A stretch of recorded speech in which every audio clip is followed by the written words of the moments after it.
સિંહની 16મી વસ્તી ગણતરીની જો વાત કરીએ તો હાલમાં જ વર્ષ 2025માં સિંહની 16મી વસ્તી ગણતરી છે કરવામાં આવી. તો વર્ષ 2025માં કુલ 891 જેટલા સિંહ છે એ નોંધાયા છે, જ્યારે 2020માં જ્યારે સિંહની વસ્તી ગણતરી કરવામાં આવેલી હતી ત્યારે 674 સિંહ છે એ નોંધાયા હતા.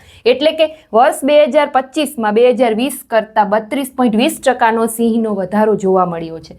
હવે ટોટલ 891 સિંહની સંખ્યા છે, જેમાં નર સિંહની સંખ્યા 196 છે, માદા સિંહ છે 330 છે, પાઠડા એટલે શું તો કે પુખ્ત વયથી નાના સિંહ અને બચ્ચાથી થોડા મોટા એ વચ્ચેના હોય એને પાઠડા કહેવાય, તો એની સંખ્યા 140 છે.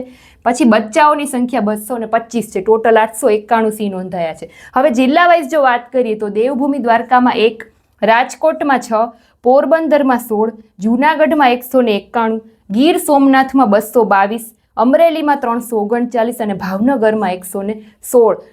પછી ગુજરાતમાં સૌપ્રથમ 1936માં સિંહની વસ્તી ગણતરી કરવામાં આવેલી હતી. એવો ક્વેશ્ચન છે એ પૂછાઈ શકે છે કે ગુજરાતમાં સૌપ્રથમ સિંહની વસ્તી ગણતરી કઈ સાલમાં કરવામાં આવી હતી? તો 1936માં. દર 5 વર્ષે સિંહની વસ્તી ગણતરી થાય છે. છેલ્લે વર્ષ 2020માં થઈ હતી અને હવે વર્ષ 2025માં વસ્તી ગણતરી થઈ, અને આ 5 વર્ષમાં સિંહના રહેણાંક વિસ્તાર 35,000 ચોરસ કિલોમીટર સુધી વિસ્તરેલો જોવા મળ્યો. હવે દર 10 ઓગસ્ટે વિશ્વ સિંહ દિવસ છે ઉજવવામાં આવે છે.